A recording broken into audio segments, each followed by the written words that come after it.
So after seeing The Batman twice and nearly giving myself a week to let the film marinate and soak in my brain, and after watching numerous YouTube videos on the movie, I finally made up my mind on what an analysis of this picture will truly look like.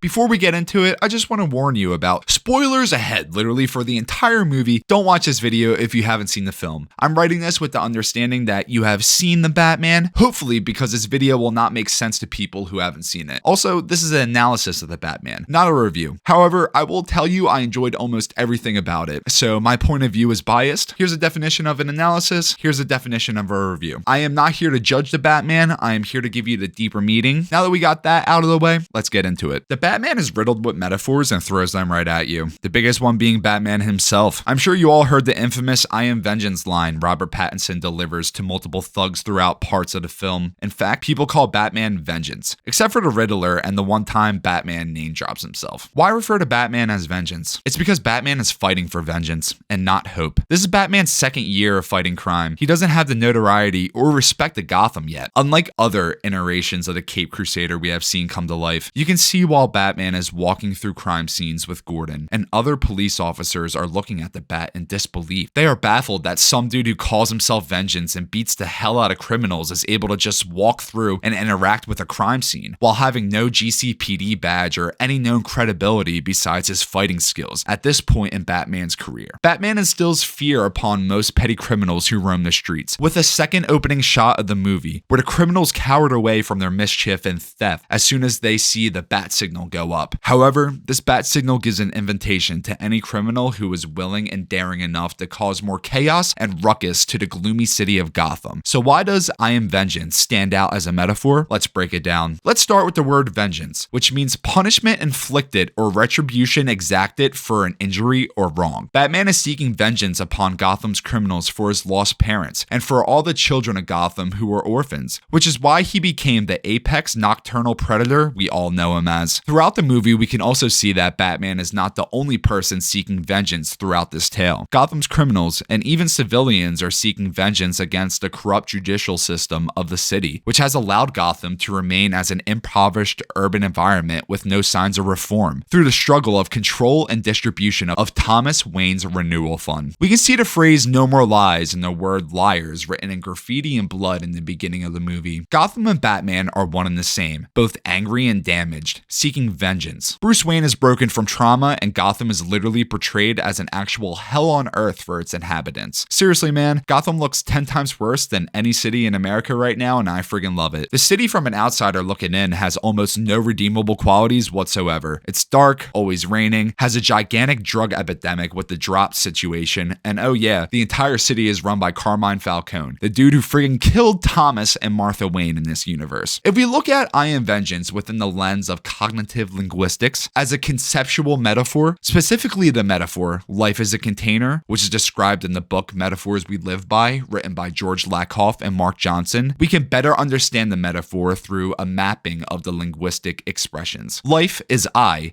and I is Batman, who is the target domain, the one we are trying to understand as a character. And the container is vengeance, the source domain, who we are drawing the metaphorical expression from, and as an audience member, we can understand. Every time Batman calls himself Vengeance or you hear the name, it's a reminder of Batman's limitations to have a positive impact on Gotham in this universe, since he has arguably caused more harm to the city than good through his first 2 years of being Batman, similar to how containers have a limit to how full they can become. Batman has not reached his full potential of becoming the symbol of hope for Gotham in this story, and his inability to let go of his childhood trauma gets in the way of his character arc and evolution into a true hero. Wonder why you hear Nirvana's "Something in the Way" 3 times throughout the film? The first time it plays is at the beginning of the film, when Batman is riding through Gotham on his bike, giving a monologue about the state of the city after fighting the gigolos at the train station. This emphasizes that crime and corruption are in the way of gentrification. The next time that we hear the track is when Bruce Wayne realizes that he is in the way of change, through seeking vengeance upon the wrongdoers of Gotham and allowing Alfred to nearly die upon eating a bomb straight to the mitt. Bruce Wayne in this film is also not contributing to urban development. This becomes clear when Bella Real confronts Bruce at Mayor Mitchell's funeral about Bruce not answering Real's calls and not utilizing his status and agency to help give back to Gotham. The final time we hear the song is at the end of the film, after Batman has defeated Riddler's goons in Gotham Square Square Garden. Total ripoff of Madison Square Garden in NYC, by the way. The song plays over one of the rare scenes of light we get in the film. The shots are warm and vibrant, even though Gotham is underwater from Nashton's explosives that were placed around the city. We see Batman on top of Gotham Square Garden, carrying an injured girl to a stretcher. As the Batman rests the woman down and proceeds to move on, she holds on to him, as if she doesn't want vengeance to leave. Except she's not holding on to vengeance. She's holding on to Batman. In other words, she's holding on to the last glimpse of hope Gotham has to offer. The only thing left in the way of gentrification now is Gotham's criminals and the water that dams every nook and cranny of Gotham. The Batman is now the symbol of hope Gotham deserves after many years of hardships. There are two other metaphors that stand out to me in the film that are encapsulated by the yin-yang. Life is light and dark is night. Although true hope or light is only seen in the last few scenes of the film, it still leads to a happy conclusion and blissful aspirations for Gotham and the Batman moving forward in unity. Vengeance is in the past and caused the divide of the entire city of Gotham when it prevailed on the streets for years. Vengeance can be greed, which is shown through Falcone controlling the city and the district attorney taking bribes to keep his mouth shut about the rat that is Carmine Falcone. Vengeance can be anger, which is shown through Batman unknowingly causing harm to the city through his childhood trauma by seeking vengeance for his dead parents, and the Riddler knowingly causing harm through seeking vengeance against Renewal, which was supposed to promise him a better life as an orphan child, which was instead used to pay dirty politicians an unruly amount of money. Fear is used as a tool, Pattinson says in the trailer, which is a metaphor for fear is a unanimous object, or more directly, fear is a weapon. Fear is a target domain, while the weapon is a source domain. Get the idea? Linguistic expression is used through all forms of life and can provide great insight to empathize with people in general. I hope this Batman analysis showed you how to better understand conceptual metaphors and why hope prevails over vengeance in the Batman. Sick Ducks and Dubers, I hope you enjoyed my take on the Batman. Have a great day, everyone. See ya.